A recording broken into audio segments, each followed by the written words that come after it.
oppressed together. First and foremost, I want to give all praise, glory, and honor that's due to Yahweh Bahashim Yahawashi Bahashim Racha HaKadosh. Double honors to the elders and apostles of Great Millstone who rule well. Peace and blessings to the 144,000 and the hopeful elect. Shalom Barakathum. This is going to be based off of Jeremiah, the 50th chapter, verse 33. And the inspiration for this lesson is all of the hullabaloo, the riffraff, going on out in LA and spreading to various cities, which I suspect will more than likely erupt with this whole no kings, obviously psyop staged, what do you call it, protest on Saturday, okay, June 14th. They're already advertising that there's going to be protests everywhere, which happens to be Donald Trump's birthday, by the way. Okay, he's turning 79 on June 14th, and it's also the 250th anniversary of the Army, I believe, or America's Armed Forces. Okay, so there's a lot of spiritual wickedness going on, as it says in Ephesians 6. There are spiritual wickedness in high places, and we have to have on the full armor of the Most High. Part of that, a lot of that is faith. Okay, the Lord is going to strip society down bare. Okay, all the way down, including us. We're not going to have these comforts. We're not going to be able to just stay in an apartment and thug it out until the chariots come. We're going to be stripped of everything that we have except for the spiritual things. Okay, now we have a spiritual armor on. Now when these people get stripped and we get stripped, guess what? We're going to still have on spiritual armor. Okay, these people are going to be completely naked, and so they don't really have the understanding. They don't have the oil to put things together. All they know is that we're in the end times because they feel it, and that they want to preserve their life, which is going to be counterintuitive to preserving their life, because that's going to cause a lot of panic, knee-jerk reactions, etc. Anyway, this is Jeremiah chapter 50, verse 33. It says, "Thus saith the Lord Yahweh of hosts, the children of Israel and the children of Judah were oppressed together." All right. It says, all that took them captives held them fast. They refused to let them go. Okay. So this is basically the proof in the context of the end time and the eschaton that the northern kingdom and the southern kingdom would be together in one land. Now, where else is that? Okay. Where else can you find all of the Israelites? Or what time frame I should say, can you put together where the northern kingdom and the southern kingdom were together, man? Not even during the time of the Lord were we together, man. Okay, the Lord had to leave. He went over, to the Western Hemisphere, basically. Okay, and you had the Southern Kingdom, basically still in the land, but also scattered all throughout Europe. Okay. So we've never been together ever since the Assyrian captivity, and a lot of the northern kingdom were deported, okay, or they were killed, or they got carried away, okay. Ever since then, it's been a split. We've never had the full strength of our kingdom, So what is it talking about when we would be oppressed together? It's talking about the time today, all right, where the southern kingdom and the northern kingdom would be in the same landmass. All right, and it's spiritual that the Lord had Esau find us, the southern kingdom in West Africa, bring us over here, okay, to the Americas, where he was also taking land and enslaving and killing and raping and robbing and just being the devil, So we both got the raw end of the deal, okay. Now, why do I bring this up? Because there's a lot of tension in this so-called black and brown coalition, okay, where Jake is resistant to wanting to help the northern kingdom, so-called blacks wanting to help the so-called browns, because I get it personally, because they're proud, man. Okay, they think that they speak Spanish and they're more sophisticated than you, man. But you're speaking the language of an oppressor, just like we are, man. You speak broken Spanish, just like we speak broken English, man. Okay, the Spanish comes from Spain. And the Spanish in Spain ain't the same as the Spanish in Mexico. Okay, even though you got elites and Edomites in Mexico that run everything, and you got Amalek everywhere running everything. All right, but the point is y'all had a major proud chip on your shoulder, man. Okay, you got heavy into this Catholicism. You got heavy into this Edomite worship, especially Gad, man. Gad is like the worst offender of wanting to simp for a goddamn demon. You know. That movie Killers of the Flower Moon, it still pissed me off thinking about it, man. You know? But it's coming to a point where, you know, nobody's gonna have a choice. See, the other nations are gonna catch it too, including the other Edomites. Okay, the pressure's gonna get so bad, things are gonna be so far out of reach. People are gonna beg for a solution, which Esau already has prepped, by the way. Okay, that's that Hegelian dialectics. Okay.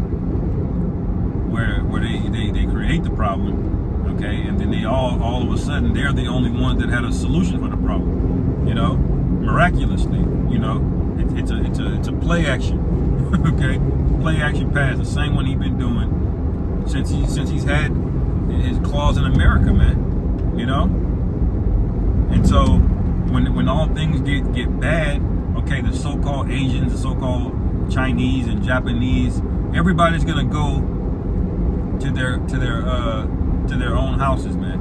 Okay, I believe that's a scripture that says that too. Every man will return to his own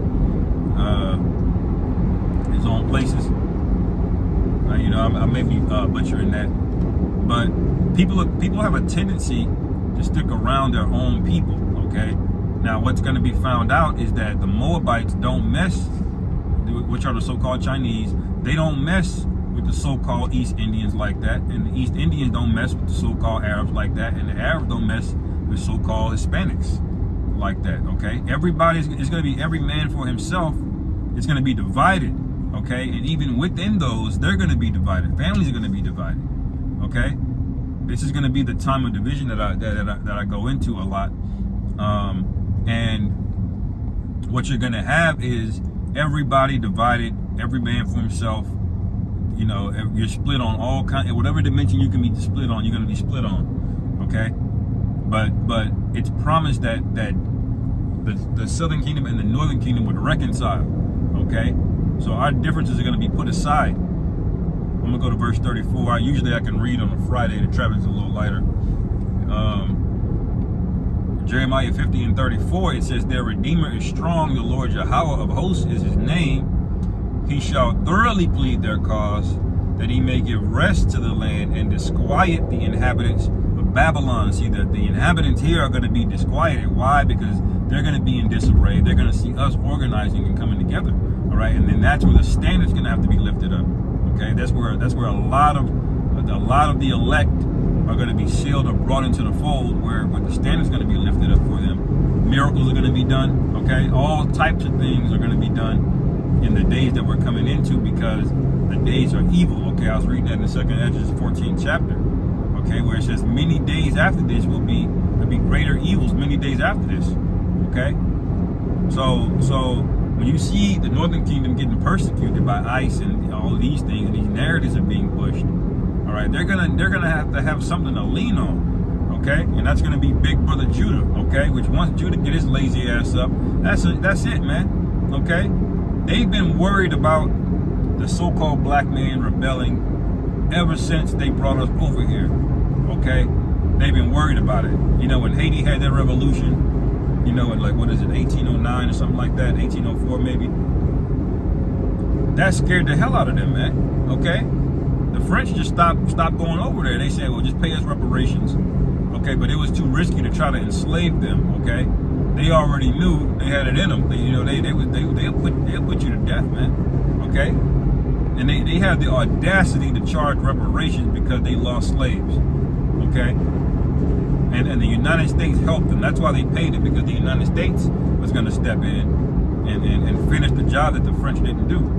You know, but that scared them, man. Nat Turner, that scared them. You know, in 1829, Nat Turner went on a spree, man. Okay, he had it. He snapped, man. Okay, and they made a monument out of him. They took his skin and made him into all different types of what do you call it, wearables. They made him into a belt, and I think other things as well too. His skin, okay. See, that's how afraid they are of Nat Turner. You'll see a statue of Christopher Columbus, or you'll see a statue of Robert E. Lee, okay, or Ulysses Grant, and all of these other demons that are straight up satanic, okay. You'll see monuments of them, but you'll never see a monument, at least sanctioned by Esau, of Nat Turner, okay, ever, because they don't even like the idea of niggas getting together, man. Okay, that's why Jim Crow is so violent, because they didn't want us doing anything, man. Jake owned about 15 million acres of land after slavery, after getting off the plantations. Okay, but what happened? Esau showed up. He straight up burned a lot of it to the ground, or he just took it by violence, or he did something called eminent domain.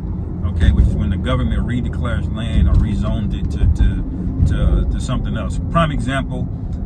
In New York, you got a park called Central Park. It's a massive park.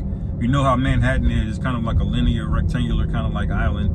And in the middle of that rectangular island is a big rectangle. It's a huge park called Central Park, man. That whole park, that used to be a neighborhood called Seneca Village, man.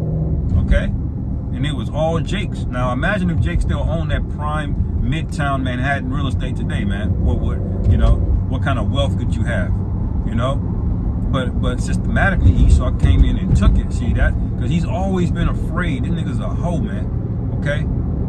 And so we're getting back to the time where Esau's about to force the northern and southern kingdom to get back together unknowingly. Unknowingly to the tribes. Because Esau knows the prophecies. He knows what's coming down the pipe. But he's such a demon, he doesn't care. All right? But the main point I wanted to highlight was that the inhabitants of Babylon are going to be disquieted. Okay, so while they are in chaos, sporadic, we're going to be getting together finally, because right now we're at each other's throats. Right now there's a vexation. Right now you get locked up, you go to prison. The Northern Kingdom, they separate from Southern Kingdom, man. Okay, but everybody knows that the Northern Kingdom, Southern Kingdom, the so-called Hispanic man, the so-called black man, they're really looked at as one and the same. Like you are who we come over here to get over on. Okay, we took your land and we took your labor. Okay, and every other nation, the Arabs, the Chinese, the Japanese, the East Indians, okay, the Hamites. They all come over here and they exploit you and they get up over you immediately, man. Okay? And you got nothing to show for it. Why? Because you're in the same boat that we are now. Society may perceive Northern Kingdom one rung above the Hispanic, one rung above the so-called blacks. But that's because Esau knows the prophecy, he knows the scriptures. That's who he's the most afraid of rising up. All right? Because he knows if our group rises up, it's a problem. Okay, it's a problem. And Jake is so scared to make the move, and rightfully so, because this guy's got the sword that the Lord gave him. These weapons that this guy's got, but. Jake is gonna get to a point where he's fed up with it, man. Okay, and it's kind of like being nervous for a fight. You don't really know your chin. You eat the first punch, you're like, oh shit, okay, I can do this now. That's gonna happen. Where they're not gonna be as afraid of these law enforcement individuals. They're not gonna be afraid of dying, because it's gonna get bad out here, man. Famine is on the way. Okay, the sword is on the way. Pestilence is on the way. Okay. So keep all of these things in mind as things develop, in the earth, that the Lord has got multiple prophecies lining up right now as we speak, man. Okay, the Charagma, okay, the unification of the Northern and Southern Kingdom, the plagues, All right, World War III. See the division among the house of Esau. Okay, the chariot visiting. Okay, all of these are things that would coincide with the end times. Okay, you know, you're gonna have the earthquakes and strange sights, man, happening in the heavens. Okay, particular animals, beasts, weird things you can't explain are gonna start happening rapidly. Okay, because like it says in 2 Ezra, the 9th chapter, this is the time in wherein the highest will begin to visit the world in which he made, man. So, you know, I'll end it there, man. Lord willing, this is edifying. Call Allah Yahweh Bashim Yahweh Shai Bahashim Rakhakudah Shalom. Kwam Yashar Allah on to the next.